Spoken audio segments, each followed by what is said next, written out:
were those mostly DAs and shit like that? No, it was mostly sniper Really? stuff. Yeah. Did you get some good sniper work in? Oh, yeah. No shit. Yeah. Are there any sniper ops that really stand out as being exceptionally memorable for you? The first one and my last one. So the first one, I hadn't crossed the bridge of, hey, you're not in training anymore. Yeah. So we insert in and we're trying to find this guy who's been terrorizing the locals. From just being a dick, or like actually? Yeah, he's going around just shooting okay. people. So he's our target. So we get our sniper team ready, and then we insert almost at dawn. So as the sun's coming up, we're finally finalizing our hides, and we look like a bush and all that stuff. And all of a sudden, I see these heads bouncing, and I was like, "What the fuck is that?" And it's a bunch of goats. What the fuck? Oh, that's great. So see these ears flopping, and I was like, am I not seeing this the right way? And so I was like, hey, what is heading up on the east? And I was like, sir, it's a bunch of goats. I was like, okay, I got that right. So this guy had walked his goats on that path for however long. So he comes over and he literally stops right in front of our hide. And no shit, he's talking to his wife, lifts up his thing and drops a deuce. No shit. Right in front of us. Yeah, and looks into the bush where we're sitting. And you can tell when somebody sees you. And he's looking at the bush, and the goats are eating our hide. Holy shit. And I'm just like, so sniper rifles are gone, right? So we all pull out our pistols, and we're getting ready to shoot this guy if he sees us. And he didn't see us, and he just kept walking the goats. Did he wipe his ass? He Do you remember? did not. He got some dirt and just kind of. No shit. Yeah, I don't like telling that story, but. Man, yeah, fucking gnarly, taking a shit right in front of you. Yeah, so like right in front of you. Right, like like you saw his asshole dilate. Yes. Right in front of you. I'm gonna go there. Yeah, it was the most awful thing I ever seen. That's fucking great. But then the next one was an actual. So I was still in training mode. So I was like, hey, we have to wait till nighttime to get extracted. And one of the guys who'd been there, this is his second deployment, is like, hey boss, we need to go. And in my mind I was like, well, we gotta wait for her. He's like, no, we're good, like nothing else can happen. So I made the call and they came and picked us up, and I was like, we're not, this is different. Yeah. So the next one was the no shit one. So you guys didn't take a shot on No, we didn't even see the guy. Yeah. But that was my first like mission in Iraq. And the second one was, we were going in downtown Baghdad, and, gang members were there, and like no shit terrorists were walking around. So we inserted 5 sniper teams. And the way they teach sniper is they teach counter sniper. So if you don't do everything right, you assume that there's a sniper out there hunting for you. Yeah. So you have to, we build an urban hide, and it's a little bit different. It's a lot different than a rural hide. And we get on target at dawn. So we literally break into somebody's house, kick them out, and then we take over the spot. And so then we're up, and the bad guys meet the parameters for taking shots. What do those parameters consist of, or what did they then? Military age male. Looked at you wrong. Well, we were 400 yards away. So. They had different sashes on their arms, and they were wearing all black. So what were the sashes about? That showed which gang they were in. Oh, really? Yeah. So, I mean, were they like legitimate terrorists, or was it more like organized crime gang kind of shit? It was more probably organized crime, but what they were doing was they were transporting IED material. Oh, okay. Yeah. Yeah. So like gangs, from a logistics and support standpoint, like supporting terrorist activity. Yeah, and they were foreign fighters too. Oh, okay. Yeah. Wow. And then all of a sudden, all the sniper teams are like, "Hey, these meet the criteria." So then we get the 3, 2, 1, fire, and then it was just chaos. Oh shit. Yeah. So first target's like 250 yards away, which is like, I might as well be shooting from me to you. Yeah. And you don't see your first shot because I'm on an elevated position. Like basically I had to make a shooting position out of your desk. So it's not super stable. So every time I would take a shot, I would come off target. So the spotter would say, hey, that's a good shot. And next target's at 11 o'clock. Looks like he's 300, 325. And do a hold. And then you just take your other shot. And you're relying on your spotter to say, hey, that's a good shot. Next target's so-and-so. So when you're in an urban environment, you don't have what are called indicators, either be it trees, flags, showing you which way the wind is blowing. Yeah. So you can either look down at the ground and look at the mirage. And if the mirage is doing what's called a boil, the mirage is just coming straight up, there's no wind. But if there is a wind coming, it actually pushes the mirage over. And then there's kind of a calculation. If it's bending like this, it's 8 to 10. And then if it's bending like this, it's over 20. Yeah. So you can actually tell what the wind's doing, because the wind is the biggest indicator of if you hit the target or not. Yeah. Yeah. So it's usually an hour on, hour off. So I'm on glass on the gun for an hour, and then we switch out, and then I become the spotter. Yeah. So it gets spicy out there. But so we're engaging targets, and then it's time to go.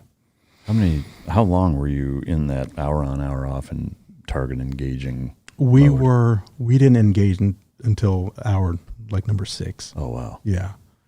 Man. And were you spotting or shooting on the engagement? I was spotting for the first engagement, and then we would switch out. And so you ended up actually shooting somebody sniper-wise? Yeah. Do you remember the distance? It was we ranged them like 225. Wow.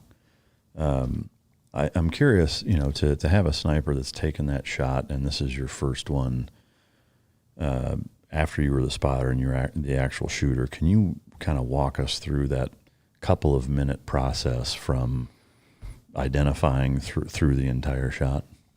Yeah. So, and sorry to interrupt, and kind of what's going through your mind, if anything, any emotions, any thoughts, any of that kind of stuff. Okay. So you want me to do it from the shooter perspective or spotter? Shooter. Okay. So when you were doing it. So I am on target, and we do what's called a range guard. So possible target spots at the end of this building's 225. Somebody's going to probably poke their head out, and then you range it out to probably 400 or 500.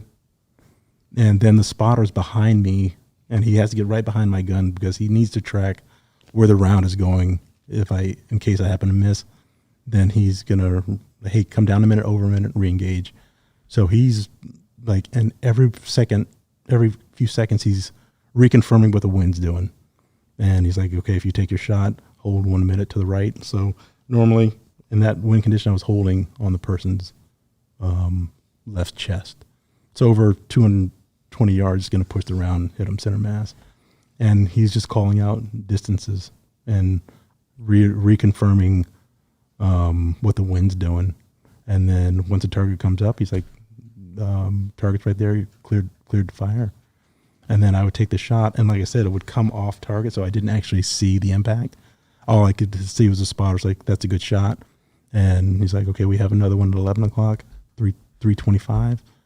And then I'd have to scoot over, and but it has to happen really fast because as rounds are flying, they're starting to, they're reacting, and they see people going down. So they're smart, and they're either completely running away or the fighters are willing to stay.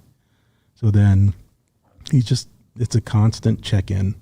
Wind's still doing this. But at some point he kind of disengages, and you just kind of go into a zone because it's like, yeah, I got the target, and I see where they're coming. Just point out where they are, and I'll point out the distance, because at that time you're so dialed in and you know your weapon system. And I had a 300 Win Mag, so it shoots really flat and doesn't really get affected by the wind until about 300 or 400 yards. So it's almost point of aim, point of impact. So after the first couple shots, I don't rely so much on the spotter because I can see where the shots are going, and if I'm calling my shot the right way, then it's actually hitting the target. And all I'm waiting for him to say is, that's a good hit. your next target's here. Yeah. Or if we're not on the same page, if he's looking at 2:00 and I see a target at 11, I'll disregard what he's saying at 2. I was like, hey, I got another target at 11:30. He's like, roger that. And hopefully he'll find him, but that's not always the case because, you know, it is chaotic out there and you're kind of bouncing around all over targets. Yeah. So, and you have that oh shit moment. The first time, like at 2:25, you can still see his face, but his eyes have kind of a shadow. And at certain distances, you start to lose facial features. But at 200 yards, you can see his face. Yeah. Yeah, you can see his sweat and all that stuff. So it's really surreal when you're like, okay, this is not a paper target anymore. Yeah. This is a guy and doing bad stuff. So you're at work. So it doesn't hit you that, hey, he's got a family or something back home. We're at work and he's going to hurt Americans. So we can't allow that. Yeah. And it's just, you're at work and it's all business. There's no emotion involved with it. You're not like, oh man, I just hurt this guy. I shot him in the leg. It's like, hey, American was saved. And that's really how we approached it. Yeah. Was there any emotion afterwards, like it being the first time you'd ever pulled the trigger and taken somebody's life? Yeah. It's like, that's when I start to think, it's like, man, did I create a new terrorist today, or his kid's not going to see him anymore, or what's that going to be like? And, you know, because I had kids and I put myself in, what if my family finds out that I'm not coming home, you know? And then you just remember what their face looked like right before you took the shot, because that's the last thing you see. Yeah. His face, and then when you're dialing into where your crosshair is, because you have that front sight focus, and then when you just pull the trigger, 2.5 pounds of pressure. Yeah. And that jewel trigger. Is his face in that kind of last image that you see before you pull the trigger, is that something that ever either haunts you or comes back since then, like in the last 10, 15 years? Has that ever been something that's bothered you? I don't see his face every day, but if somebody's similar features, it like it kind of weirds you out almost? Or yeah, you kind of like, man, you know, looking back on it. Yeah. 20 years? Yeah. 20 years ago. Like, man, you changed lives at that point. Yeah. But then, you know, quickly come back and it's like, well, somebody else is alive because he's not. Yeah. And that's what you signed up to do. That's what you earn the right to have a trident and do that sniper op you're doing, because you're proficient at that level. And your country asked you to. And yeah. And do you know where you hit that guy? I mean, was it center mass? Yeah, it was center mass. Mm-hmm. When you were a spotter and you're seeing the whole thing unfold, were the shots that your sniper partner take, were they all center mass also? No, he tended to shoot. They were within the kill zone. He'd like to shoot center mass, just because of the distance. So he was always point of aim, point of impact. And I would kind of hedge my bet, and I just wanted to get a kill shot, because it's not like the movies where you hit a guy and they're dead. You know, you hit the guy and then they're maybe an hour later they're still writhing around down there. Oh, no shit. Yeah. So you can't, and the thing is, ROE wise, you can't re-engage him once he's down. That seems dumb. It does. It is dumb. It's because it's some guy in DC saying, hey, you got to be merciful. And it's like the more merciful thing is to put him out of his misery. And that got drilled in because somebody had a shot and the guy was down and he's just like, man, I got to put this guy out of his misery. Took the shot, and the only thing that saved him was the round hit the deck first and then hit the target. Oh, really? Yeah. So if it had not done that, he'd have gotten charged? Yep. Mm-hmm. That seems fucking stupid. Yeah. So the shot that you took, like you saw that guy injured fucking rolling around afterwards? Yeah, so I'm writhing around afterwards. Like for an hour? I didn't stay on him for an hour because we had to prep to move from there, but he was out there for a while. I mean, enough to where he couldn't get up. Yeah, he wasn't going anywhere. So because there's so much energy around behind that round. Yeah. So as the round enters, it's you remember that movie, The Matrix? Yeah. So that wobble coming off the round is the round breaking the sound barrier. So all that energy goes somewhere. So as it enters the body, as it exits, that's basically a shock wave that almost liquefies everything internally. So if it doesn't kill you right away, you're just suffering. Yeah, man. That's pretty brutal shit. I've never heard it described that way, you know. Is that, do you remember how many shots between the two of you guys took on live targets? I took 12 shots. Holy shit. Now, I don't know if I hit everybody, but I took 12 shots. And so 12 separate targets. Mm-hmm. Wow. Yeah. And your partner? At least that amount. Yeah. Because we were busy. Yeah. But it happens really, I guess, over the course of an hour or two. Yeah. And then the worst part of it was, you know, they know where you are and extract is coming. So you hear the Bradley's coming. And on my particular one, they had put an ID on our exits. Because, at the end of the day, they know where we are. Yeah. Because we kick out a family and, hey, the Americans are up in my apartment. So they know where we are. And we had been on those targets for so long that they knew we only had a couple of egress routes. So they just IED'd where the Bradley would show up. And we heard this huge explosion right outside the door. And we're getting into the Bradleys, and they're pulling off two other young guys. And those kids were just getting ready to go home. And they were like, hey, boss, can we go out and just go on target? And their dream was to get out on target. Man. And it killed them? I'm not sure. Yeah. They're all fucked up, yeah. Of the 12 shots that you took, how many did your spotter say they were good shots? 6. Mm-hmm. Man, that's wild. Did you guys take any fire from the position that you were at? No, because the way sound works in a city, you can't really tell where it's coming from. Yeah. And then sniper teams were all over the city taking shots. So if you're not taking cover, you don't know where it's coming. It's coming from everywhere. Yeah. So the human eye really, even though we're arboreal by nature, we just tend to look arboreal from the trees, I primates. So that's why when we're in trouble, we go vertical, because that old part of our brain, like, go up into a tree because you're a primate. Wow.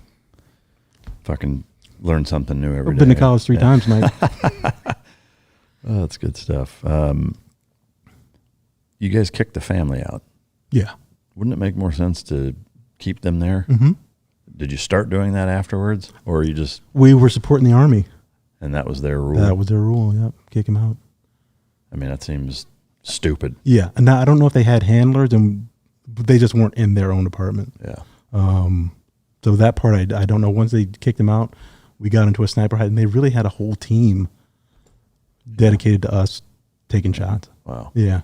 So for me, I'd be like, have a seat, make yourself at home. You are home. How about a ham slice MRE? Yeah, got you ham. covered. Fucking ham slice. Man. But we were always respectful to their homes. Yeah. Yeah. Did you ever get any resistance from any of them? Were any of them like, fuck you, and fight back at all? Or were they well, all just... I mean, by the time we had gotten there, no, probably at the beginning of the war, probably so. But, you know, it's either like, all right, they're going to be here all day, and then we get our shit back. Yeah. So it's either fight and possibly die, or... Yeah. They just kind of knew the drill. Yeah. Wow. Was that the kind of the highlight in terms of combat activity of that deployment? Of that deployment, yeah. Yeah. So you come home. Was there, from a kind of a takeaway standpoint, were there any big takeaways for you as a now officer in a combat environment in a platoon? Like, was that something you even thought about to take into the next one, or was it just turn and burn and get ready for the next? No. So I went over. So the officer tracks are a lot different. So I had to do a diversified tour. So that's when I went over to Boat Team 20. But I took all the lessons learned, because the cool thing about enlisted guys, they're going to tell you what you're doing right and wrong. Yeah. So I just had a book of, hey, I don't do that again, because I know my next things I'm going to be an OIC. So I can't make these same mistakes twice. So I really, unsolicited advice and and I would, as the relationships grew and trust grew, I'd be like, hey man, what can I do better here? Yeah. And they would tell me. Yeah. And usually great advice. Any brutal honesty? They did tell me I was black. You're like, what? Reminds me of the Dave Chappelle KKK leader. That's what I was thinking. What the fuck are you talking about?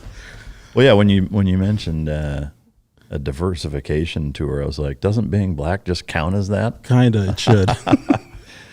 Oh, man.